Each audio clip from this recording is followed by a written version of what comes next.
Eh bien, bonjour à toutes et à tous. Bienvenue dans cette première keynote de l'après-midi en salle des séances. Je suis Inès Edel Garcia, je suis chef de rubrique au sein de la rédaction de Cadre de Ville, le média qui organise cet événement. Et je suis donc très heureuse de vous retrouver ici pour cette 8e édition des entretiens. J'espère que vous avez bien profité du cocktail déjeunatoire et que vous êtes prêts à redémarrer cet après-midi de réflexion. Dans la demi-heure qui suit, je vous propose de reprendre nos échanges autour d'une keynote consacrée aux sciences cognitives, une keynote assez originale pour laquelle nous avons le plaisir d'accueillir les deux cofondatrices de l'agence S-City, Alice Cabaret, urbaniste, et Emma Villarem, docteur en neurosciences cognitives. Ensemble, elles vont nous présenter l'apport des sciences cognitives, donc à la croisée des chemins entre sciences sociales et sciences dures, au monde de l'aménagement. Et au passage, elles nous feront part d'un certain nombre de retours d'expérience où les besoins psychologiques, les besoins émotionnels, les besoins sociaux des habitants et des usagers ont été intégrés au projet urbain. Donc nous sommes ensemble jusqu'à 15h. Emma et Alice, vous avez 20 minutes pour dérouler votre présentation. Et ensuite, donc, à l'issue de votre intervention, il y aura un temps d'échange avec la salle et avec les gens qui nous suivent en distanciel. Un temps d'échange d'une dizaine de minutes. Voilà, je vous laisse la parole. Merci beaucoup. Je ne sais pas si vous m'entendez bien. Ça va, je me penche un peu. Donc bonjour à tous et toutes. Merci pour la présentation. Je m'appelle Emma Villarem. Je laisserai ensuite Alice se représenter. Mais voilà, on vient présenter notre travail chez City à la croisée des sciences du comportement, de l'urbanisme et de l'architecture. On est une équipe pluridisciplinaire, c'est pour ça qu'on a fait aussi le choix de parler à deux, même si le temps est court, parce que notre travail il bénéficie vraiment de la croisée des expertises. Et il y a une mise en abîme aussi, puisqu'on propose, quand on intervient dans un projet urbain ou immobilier, de croiser nos expertises avec celles habituellement en place dans les projets. Et donc, on œuvre à la prise en compte du fonctionnement du cerveau et du comportement humain dans les projets, pour des projets urbains et immobiliers qui sont plus respectueux des besoins des usagers ou des habitants. Ces besoins, ils viennent d'être un peu listés, mais des besoins d'ordre physique, psychologique, sensoriel, émotionnel, sociaux. Voilà, on travaille à s'ancrer dans la littérature scientifique, dans les outils et les connaissances scientifiques pour les appliquer aux projets urbains et immobiliers et apporter un regard potentiellement différent sur des questions que l'on traite dans le quotidien des projets et que Alice présentera juste après. Et donc, on déploie nos actions à travers des missions d'assistance à maîtrise d'ouvrage ou d'usage. On fait des diagnostics qu'on appelle diagnostics sensoriels ou émotionnels. On va en reparler. On fait des évaluations d'impact, de la recherche-action et aussi des conférences et des ateliers comme l'on fait aujourd'hui. Et juste avant de laisser la parole à Alice pour commencer à présenter quelques exemples plus opérationnels, je voudrais revenir sur ce terme sciences cognitives. Je ne sais pas si vous êtes familier ou familière avec ce terme, mais qu'est-ce que les sciences cognitives? Donc c'est vraiment le domaine scientifique dont vient une partie de l'équipe. Et en fait, ce domaine-là, c'est un regroupement de disciplines scientifiques qui s'intéressent toutes au fonctionnement de l'esprit humain, du cerveau, puisque c'est un sujet bien trop complexe pour ne l'aborder qu'avec un angle de vue. Et donc, le principe des sciences cognitives, c'est de se dire, quand on parle d'émotion, par exemple, de quoi parle-t-on? Qu'est-ce que ça veut dire du point de vue psychologique? Qu'est-ce que ça veut dire du point de vue du cerveau? Qu'est-ce que ça veut dire du point de vue philosophique, etc. Et ces sciences cognitives, elles regroupent donc les neurosciences, dont je fais partie, dont je viens en tout cas, la psychologie, la philosophie, l'anthropologie, l'intelligence artificielle et la linguistique. Et le but de ces sciences-là appliquées au domaine au service de la ville, donc, c'est d'accéder à un versant du vécu qui est souvent inexploré, faute de temps ou faute d'outils, qui est souvent inexploré, mais qui va conditionner la façon dont on occupe les espaces, et notamment les espaces urbains, qui sont nos émotions, notre perception, notre compréhension de la ville, nos expériences, etc. L'idée, c'est de comprendre les mécanismes qui sous-tendent nos comportements et nos interactions avec notre environnement, qu'ils soient physiques ou sociales, pour accompagner la conception des espaces et qu'ils soient plus respectueux des besoins de leurs usagers. Je vais laisser la parole à Alice pour commenter la suite. Bonjour à tous, moi je suis Alice Cabaret, je suis urbaniste, fondatrice de l'agence de stratégie urbaine The Street Society et cofondatrice de Science and the City avec Emma. Donc avec Science and the City, on applique les connaissances et les outils des sciences cognitives au secteur de l'urbain majeur. Le premier, c'est vraiment favoriser le bien-être et la santé mentale en ville en analysant l'impact des environnements urbains sur notre santé et puis en formulant des recommandations pour les améliorer. Par exemple, une de nos références à ce sujet, c'est notre mission d'AMO auprès de l'INSEE.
Sinon, on utilise aussi des questionnaires.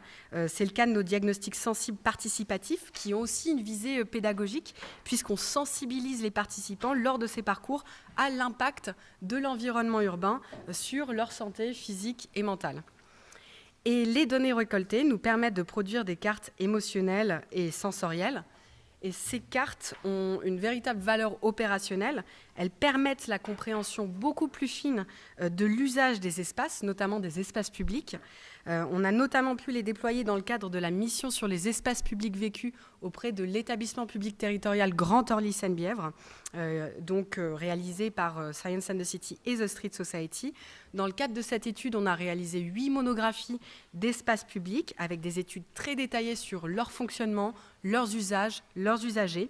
Et dans le cadre de cette mission, on a pu produire des cartes émotionnelles à partir des 6 émotions principales. Et ici, vous voyez par exemple la cartographie émotionnelle de la place Jean Villard à Vitry-sur-Seine. Cette analyse et ces données, elles nous permettent ensuite de formuler des recommandations détaillées et opérationnelles concernant l'aménagement des espaces publics, ce qui montre vraiment bien la pertinence du croisement entre nos différents domaines d'expertise.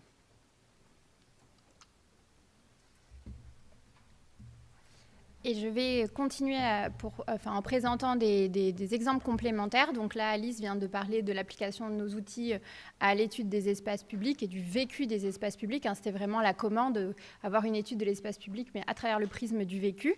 Là, je vais proposer d'autres exemples dans le temps qui nous reste, appliqués à d'autres types d'espaces. Donc, on parlait de l'espace public. Là, on a mené une mission dans les espaces de gare où l'idée, c'était d'utiliser justement l'approche sciences cognitives pour mieux comprendre les parcours en gare et comment un usager, quand il va de chez lui à sa place dans le train, comment il segmente son parcours, quels sont ses buts et objectifs. L'idée derrière ça, en comprenant un petit peu la façon dont un individu se déplace, déplace, quels sont ses buts et objectifs le long de son parcours, eh bien, c'est une donnée assez importante pour comprendre comment aménager l'espace et fluidifier son parcours. Notamment dans les espaces en gare, il y a un besoin d'information, d'accès à l'information. Et l'idée de ce projet, c'était de suivre des usagers de chez eux jusqu'à leur place dans le train et de monitorer certains indices, notamment physiologiques, qui vont nous permettre d'avoir accès à un versant du vécu qui est difficile à appréhender pour les individus eux-mêmes et pour un observateur extérieur. Et notamment, on utilise, comme Alice l'a présenté, quand c'est pertinent, ça ne l'est pas toujours. On est précautionneux et précautionneuse dans l'emploi des outils plus technologiques appliqués parce que parfois, on n'est pas dans les conditions pour obtenir des données robustes qu'on peut interpréter correctement, etc. Mais dans ce projet-là, on a utilisé cette montre qui mesure ce qu'on appelle l'activité électrodermale. L'activité électrodermale, c'est une mesure de l'éveil émotionnel. Donc, combien un individu a son système émotionnel qui est stimulé par l'environnement, par exemple. Et donc, en fait, c'était intéressant parce qu'on suivait ce signal chez les participants. On l'analysait avec eux et ça nous laissait apparaître un versant du vécu, comme je le disais, que les individus eux-mêmes, auxquels ils n'ont pas forcément accès. C'est difficile à chaque seconde de monitorer son état de stress quand on est en train d'aller chercher son train ou sa place dans le train. Pour autant, on a vu des signaux assez répétitifs d'un individu à l'autre qui montraient que finalement, ce qui était le plus stressant dans les parcours en gare, c'est le fait de rechercher l'information. Et quand l'information que l'on cherchait à un moment donné était obtenue, il y avait un soulagement du stress jusqu'à ce que ce stress s'accumule de nouveau jusqu'à obtenir la prochaine information pertinente, etc. Donc ça, on a travaillé avec l'agence Atoma et l'idée, c'était un peu comme dans l'étude qu'Alice vient de présenter, d'ajouter cette couche-là à toutes les couches que l'on a déjà, d'études de la signalétique, d'études des flux, etc., d'ajouter cette couche du vécu pour mieux comprendre l'expérience des usagers et, in fine, mieux aménager les espaces en gare. Donc ça, c'était mené avec la SNCF Innovation Recherche. Je vais présenter un autre exemple. Donc on a fait les espaces publics, on parlait des espaces en gare. Maintenant, on parle d'un espace qui accueille des personnes qui ont une vulnérabilité, et notamment des personnes atteintes du trouble du spectre autistique. Donc on a accompagné la conception de la maison de l'autisme qui a ouvert en avril à Aubervilliers. Et on a mené une mission d'assistance à maîtrise d'ouvrage et d'usage. Notre rôle, c'était d'établir un cahier des charges pour les architectes, puisque dans l'autisme, il y a une perception de son environnement qui est assez particulière, avec par exemple ce qu'on appelle l'hyperacousie, c'est une hypersensibilité au son ou une hypersensibilité à la lumière.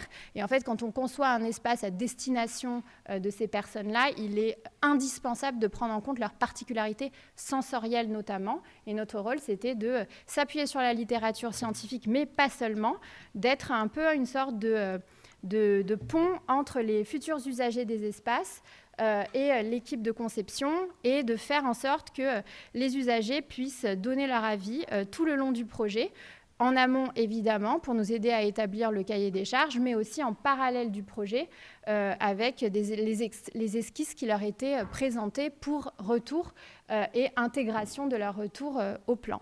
Donc dans ce projet, on a produit une revue de la littérature scientifique qui nous laissait déjà apparaître certains besoins fondamentaux, notamment lorsque l'on a un trouble du spectre autistique, comme le besoin de transition entre les espaces, le besoin de pouvoir anticiper ce qui se passe ensuite, le besoin d'avoir des espaces sécurisants, des espaces confortables, des espaces où le bruit est très bien géré.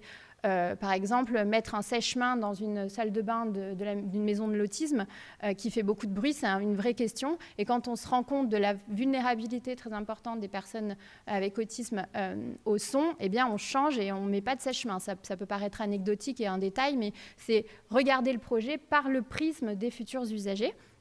Et en fait, disons que là où on voit que le principe a bien fonctionné, c'est que, je vais refaire l'animation ici parce qu'elle est passée assez vite, mais c'est que au fur et à mesure du projet, entre la première esquisse et les plans finaux, on a vu une réelle évolution qui a notamment été permise par la prise en compte des retours des usagers sur les plans. Et enfin, puisqu'on nous avait donné le challenge de 12 minutes, mais j'ai entendu qu'on avait un peu plus, donc on a déjà un peu dépassé, mais l'idée c'était de laisser du temps pour les questions. Je termine sur la question du logement, donc on redescend aussi à une échelle un petit peu plus réduite. On travaille aussi à accompagner les équipes de conception pour fabriquer des logements qui sont respectueux du bien-être et de la santé mentale et sociale, avec ces enjeux-là, toujours lorsqu'on parle de santé mentale, de pouvoir avoir une vie sociale épanouie, de pouvoir avoir un confort sensoriel optimal, etc. Et donc, on fournit des recommandations pour que les espaces bâtis respectent au mieux les besoins de leurs usagers et idéalement dans leur diversité.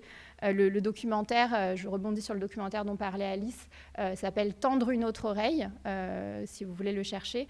Voilà, on essaye de décliner cette approche-là, de prise en compte des particularités lorsqu'on accompagne nos clients.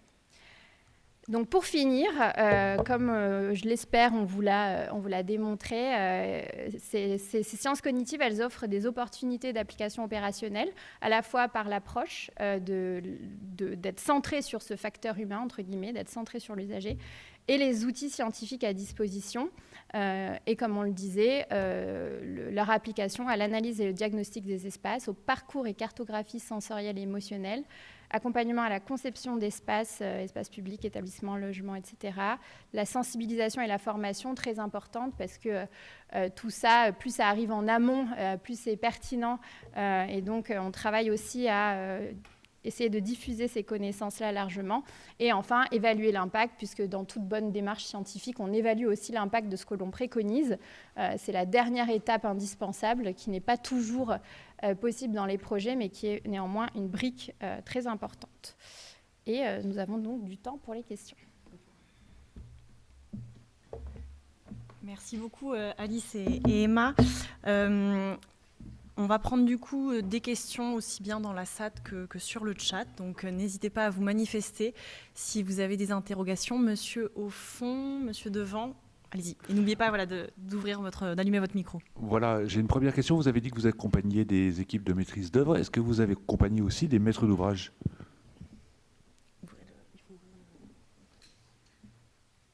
tout à fait. Nous accompagnons des maîtres d'ouvrage.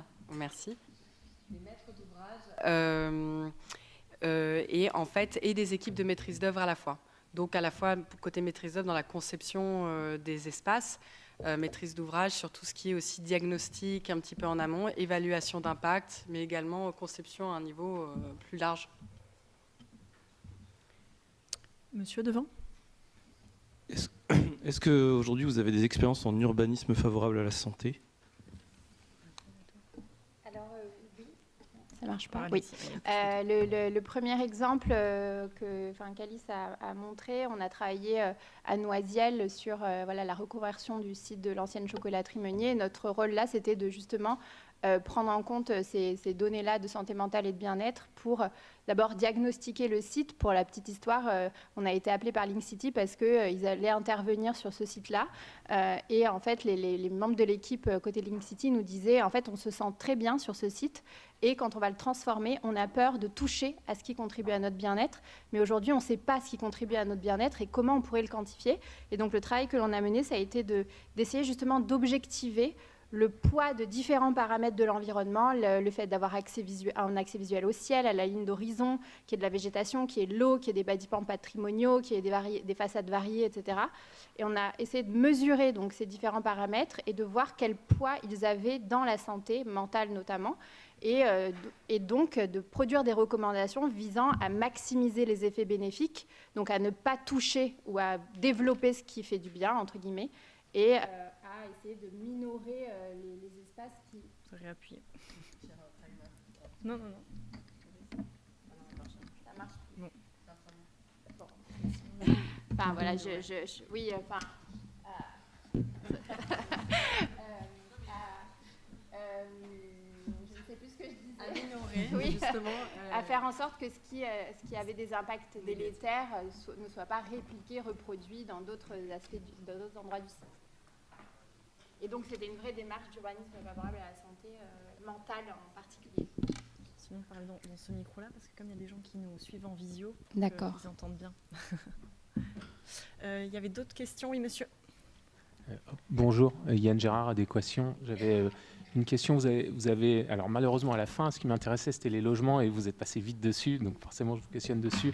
Vous dites on prend en compte les particularismes, c'est les particularismes des personnes, du site. C'est quel particularisme? Non, en fait, ce qui m'intéresserait, c'est d'en savoir un peu plus en fait sur cette démarche de conception et comment vous faites si les acquéreurs futurs sont pas là. Est-ce que, voilà. Donc, c'est des questions plus sur la méthode et c'est que sur le comment vous faites en fait dans cette démarche de conception et est-ce qu'il y a des choses un peu qui vous paraissent peut-être évidentes à vous, qui nous paraîtraient peut-être pas à nous, sur des erreurs, sur des choses voilà, des enseignements. Merci.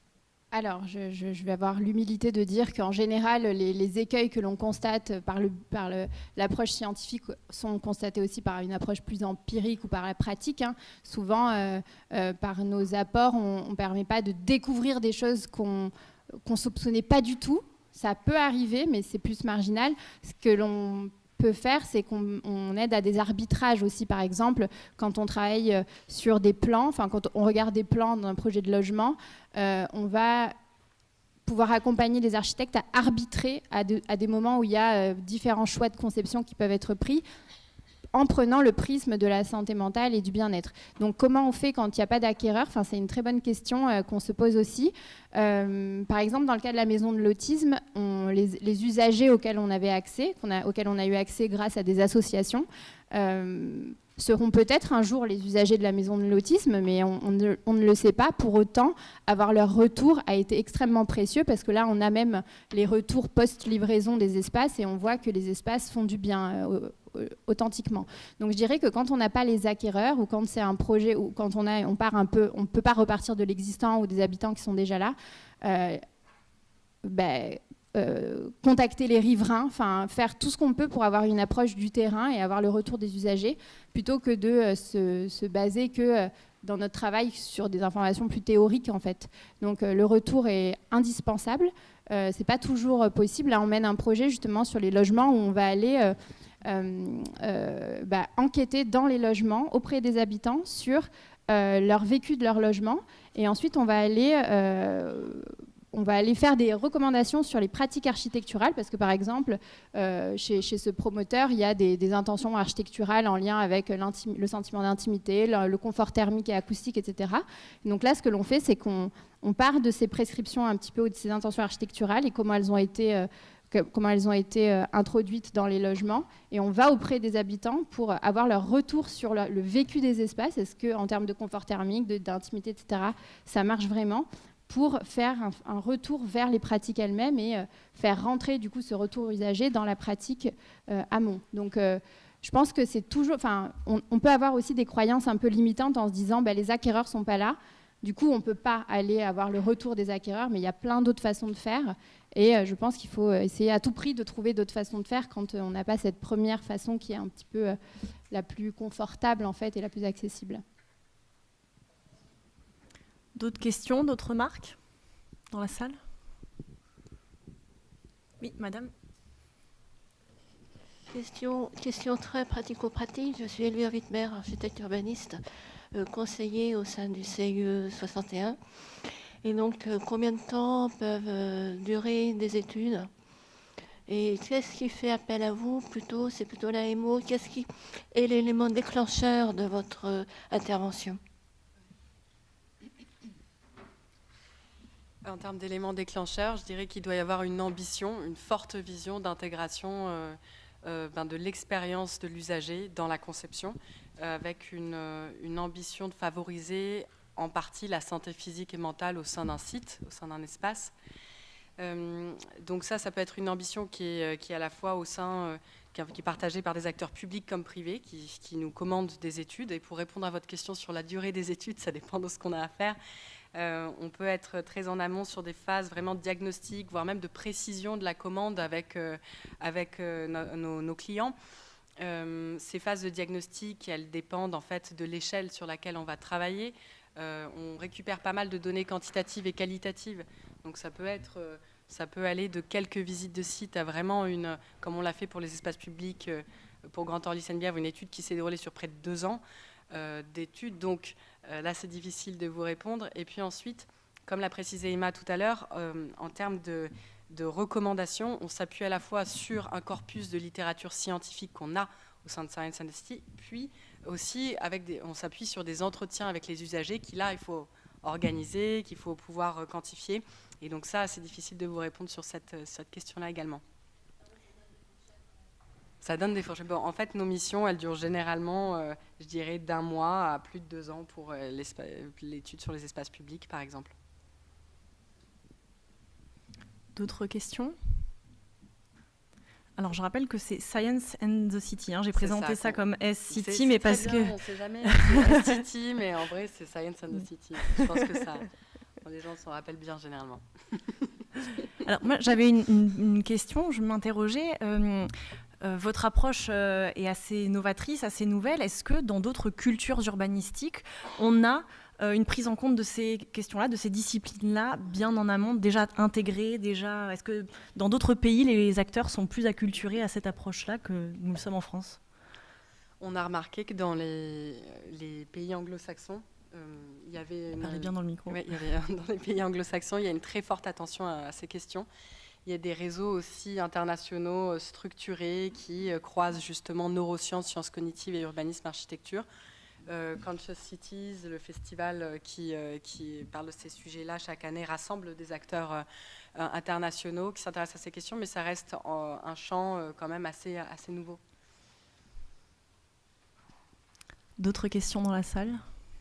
Juste un témoignage, à l'école des ingénieurs de la ville de Paris, en 2e année, il y a un atelier pour pouvoir expérimenter le côté sensoriel de certains espaces. Ce qui n'est pas facile pour les ingénieurs d'arriver à faire parler les sens. Mais du coup, c'est une approche qui est à la fois technique, on regarde les réseaux, puis à la fois cet aspect ressenti, en croisant aussi avec des riverains croisés sur le terrain. Et si je peux rebondir là-dessus, parce que c'est très intéressant de fait de se dire, bon, c'est difficile pour des ingénieurs d'aborder ce sujet-là, parce que, en fait, quand je parlais tout à l'heure de croyances limitantes, on peut aussi se dire, finalement, la perception, c'est une affaire de subjectivité. Oui, évidemment, il n'y a pas de doute là-dessus. Néanmoins, il y a aussi des grands invariants. C'est-à-dire qu'on va tous être plus ou moins sensibles à certains contextes, on va tous vivre plus ou moins bien certains contextes. Donc, il y a de la variabilité inter-individuelle, ça c'est sûr, mais on a aussi des grandes vérités que la lumière naturelle, être exposé à la lumière naturelle nous fait du bien, de voir la ligne d'horizon, d'être dans la nature, d'entendre le bruit de l'eau, etc. Et à l'inverse, entendre le bruit du trafic, de ne pas justement bénéficier de cette lumière naturelle, le son la nuit, etc. Il y a des choses qui, même si c'est une affaire de subjectivité, il y a aussi des choses qui sont un petit peu invariantes en fait. Et sur ça, on peut s'appuyer et ça permet d'aller un petit peu au-delà de la croyance qu'on ne peut pas le faire parce que ça va changer d'un individu à un autre, mais finalement, dans une équipe de conception, c'est aussi un cumul de subjectivité et donc autant aussi inclure celle des usagers puisqu'ils seront les premiers destinataires des espaces et on sait aussi dans la littérature scientifique qu'en fonction du métier que l'on fait, on éduque son cerveau et par exemple, il y a pas mal de données sur les biais de perception entre les experts des espaces et les non-experts des espaces. Et donc, on conçoit pour les non-experts des espaces la plupart du temps. Donc, c'est intéressant de les intégrer au mieux au projet pour essayer de se décentrer de parfois juste sa propre perception. Merci beaucoup, il est 15h, on a bien respecté le timing. Merci Emma et Alice, merci pour vos questions, on peut les applaudir.